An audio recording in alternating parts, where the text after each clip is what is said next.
today's physics lecture wherein we shall be discussing about the electromagnetic induction. Now as we are through with the self-induction process, now we shall be trying to look at the mutual induction. Okay, so first of all, the word mutual induction, what does it refers to? Mutual induction. Now, as we have seen in the self-induction, there was some process of induced EMF going on, but the word self indicated that whatever it is going on, it is going on within that given circuit, without the presence of any external agent. The word mutual means that obviously there should be two things. The mutual inductance or the mutual induction basically means that something will happen in this coil, and for that reason something is going to happen in this coil also, right? So let us check the circuit diagram. Say for example, this is a battery, and from over here this is the circuit. Now this battery has got an EMF. This is the positive side, this is the negative side. Now another circuit is being drawn.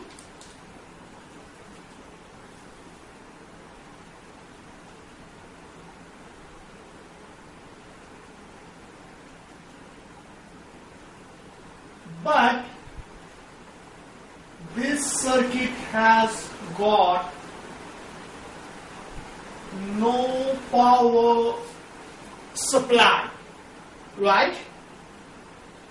So whenever there will be no current, let us say that this is the primary circuit, and this as the secondary circuit.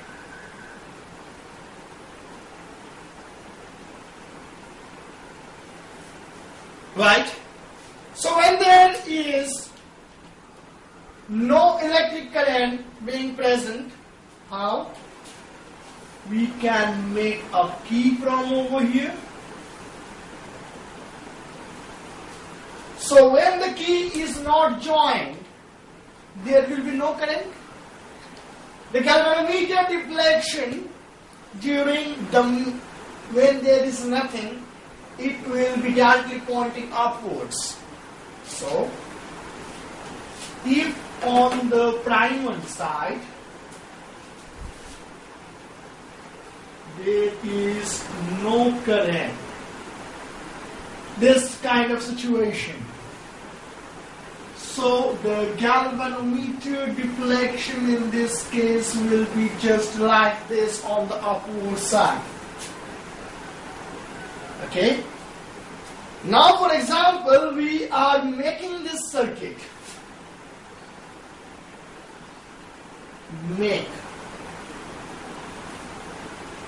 If we are making this circuit, which means that now we are closing this circuit, and as soon as the circuit be closed, there will be the flow of electric current in this direction. It will go over here. It will come like this. So better to represent this I as IP, which indicates that this is the current in the primary circuit. Now, whenever there will be a make, at that time, this current will rise from its zero level to the maximum level, right? And in that course of time, a change of magnetic flux will happen in this region, and thus the neighboring coil, which is kept in its vicinity, will also experience that same change of magnetic flux. Okay, so what will happen?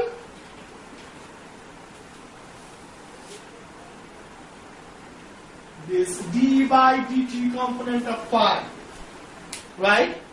And whenever this d by dt component of phi, it will be experienced by the secondary circuit, an induced EMF will be produced, such as that it will oppose this primary current, which is going to change it, right? So this will be in the opposite direction, and let us take the galvanometer now, deflects on the left hand side, right? After that, when the current reaches the maximum value, it will be stabilized, right? So the third point is flow of stable or steady, you can say, current. Now, if there is a flow of the steady current, obviously this phi now, the magnetic flux now, will not change with respect to time. Mind that there will be a magnetic flux, but until and unless this magnetic flux, it changes with respect to time, no induced EMF is going to happen. So at that time, the galvanometer deflection will again be like as it was before. No induced EMF will be produced and no more current will be observed in the secondary circuit, right? But now if we are going to break this circuit, now if this circuit is break, obviously there will be a break. The key will now be opened, and whenever the key will now be opened, like as we have studied in like self-inductance, the same will happen as in the case of mutual induction, because this IP will start to vanish. It will come down from its maximum level to 0, right? And at that point, at that instant, the magnetic flux will change with respect to time, right? And whenever this will happen, the vicinity, the circuit in its vicinity or in the neighborhood, that will experience this same d phi by dt, right?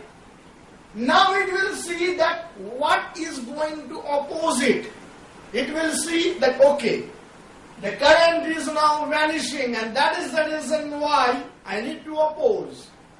So the current will be flowing now in the secondary circuit as such that it will oppose the vanishing effect of this current, right? So in these circumstances, now the galvanometer deflection, it was during the neck, it was on the left hand side, now it will be on the right hand side, right? So the mutual induction, it could be defined as the phenomenon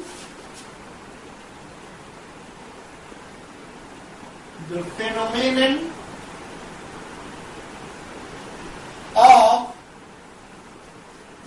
production of induced EMF in a coil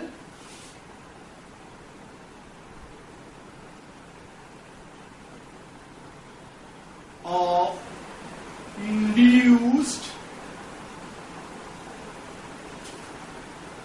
EMF in a coil Now this will be due to what? Due to the change of magnetic flux, or better we could say that due to the change of current or varying current, due to the varying current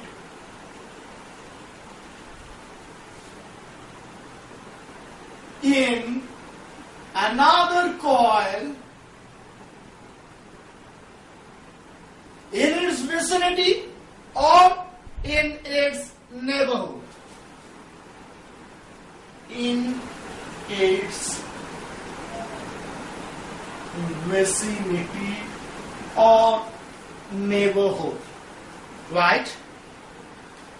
So this is a definition of mutual induction, that mutual induction may be defined as the phenomenon by which this is the induced EMF is getting produced, by which the induced EMF could be produced in one coil due to the time varying current in another coil placed in its vicinity or neighborhood.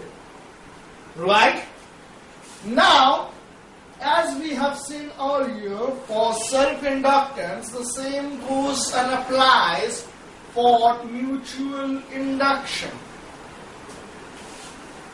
We have seen over there, and it is observed that phi of this magnetic flux is directly proportional to this current, or the current in the primary circuit.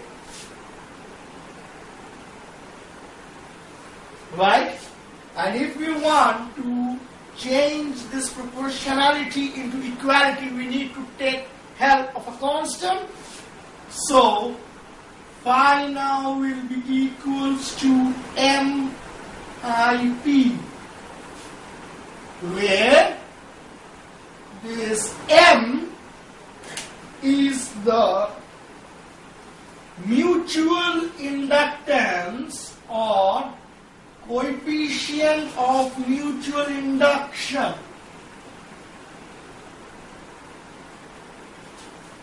Right? Now, if we are going to differentiate this on both sides with respect to time, then what we can observe is that the d by dt component of phi will be equals to d by dt component of MIP. Right? And as we know that the d by dt component of phi, this one is basically equals to minus E, where E stands for the induced EMF over here, right? So now we can write over here that this is minus of E, which is equals to, M is the constant, it will come outside, d by dt component of IP, right? Which implies that E now will be equals to minus of M multiplied by the d by dt component of IP. So, we can see that the EMF which is induced in this secondary coil is basically numerically equal to the negative of the mutual inductance multiplied by the time varying current of the primary coil, the d by dt component of IP. Right? Now, what this is M, the mutual inductance. We need to understand that what is the SI unit of this M. the SI unit of this mutual inductance will be the same as it is for self-inductance, that is Henry. And is denoted by capital H. Right? Now, let us see what are the factors on which this mutual inductance or mutual induction may vary on. So,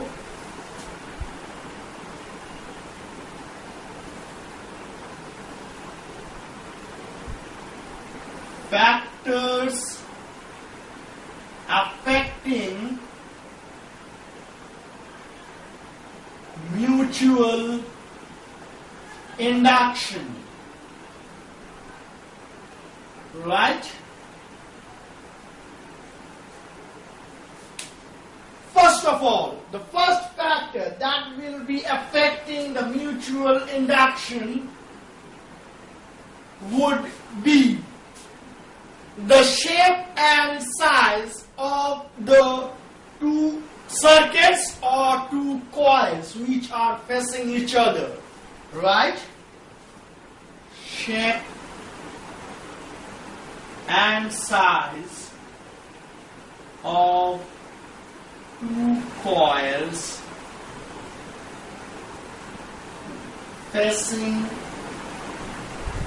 each other. Right? We shall be taking a deep look on this point a few minutes later, but now let us continue with the other factors that affects the mutual induction. The second point is that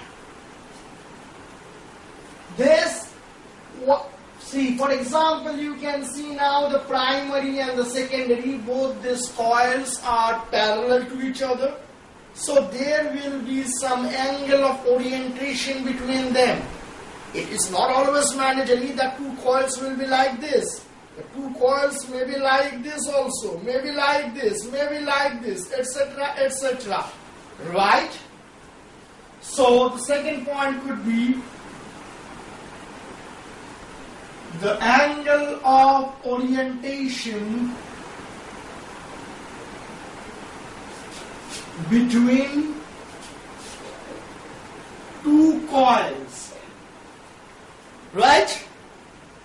The third point is that if you place it much closer, the secondary coil will actually get the influence of this d phi by dt much more.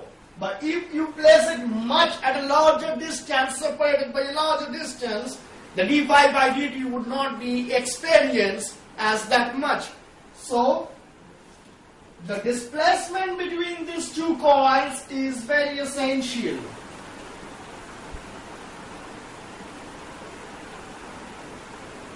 Displacement between the two coils, this is very essential, right? Now the last but not the least, the fourth factor that can affect this mutual induction is that how many number of turns are there in the primary as well as the secondary. This is a very, very vital factor. The number of turns present in the coils, right? The number of turns in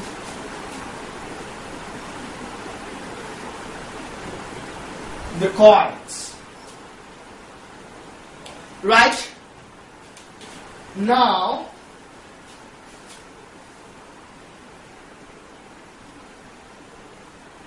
it is very important to understand the first point, the shape and size of the two coils facing each other. Right?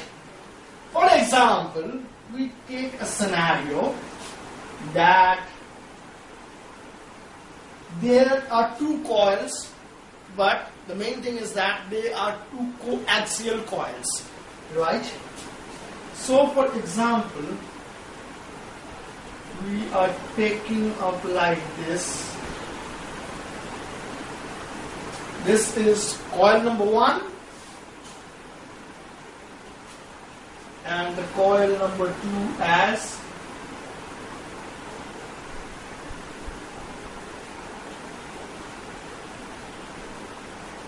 like this. See here, we have said the shape and size of two coils facing each other. They are facing each other. First of all, I told that the angle of orientation between the coils. What is the angle of orientation between the coils now? It is either 180 degree or 0 degree, right? Now the number of turns in the coil. The main thing is that now how much number of turns shall we take? This is a smaller one. This is a bigger one. What size shall we take? Right? It is mandatory that the coil with larger length should be taken in account. Right? And the second notable point is that if we are taking two coils,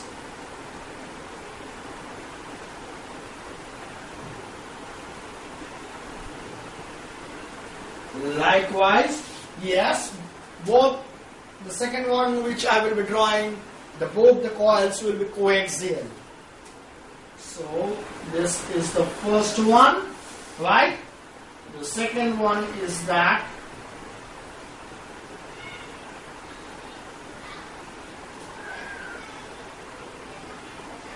again, shape and size of the two coils. The size is gone. This was a factor of L. That what is the length of the coil? Right? Now this is the question. This thing is the question of the shape. You see over here the coils have larger radius while this coil is having a lower radius, right, or lesser radius. So which one shall we consider now? It is mandatory that we need to take that coil for numerical calculation purposes, which has got the lesser radius. We need to take that coil. So if in any numerical it appears that it has got, say like this is the case for R, the radius or the area, right, the cross-sectional area, even in numerical terms, that one radius is of like 2 millimeter and the other radius is of 10 millimeter, we shall be considering the 2 millimeter one, right? And the other one is that if we are given the length of one thing as 5 millimeter and the length of the other coil as 15 millimeter, we need to consider the coil with 15 millimeter length, right?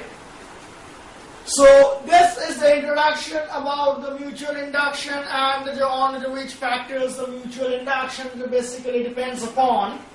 In the subsequent lectures, we shall be understanding on these 4 points on the factors which affect the mutual induction. We will try to see that at which orientation, right, we have seen over here shape and size. We have seen over here that the displacement is a factor. We have seen over here that the number of turns, which one to take, right, which one to choose and which one to decide. Now in the subsequent lecture we will be seeing that the angle of orientation between the two coils. If the two coils are placed like this, then the mutual induction would be higher, or like this the mutual induction would be higher, or like this the mutual induction would be higher. Right? Thank you.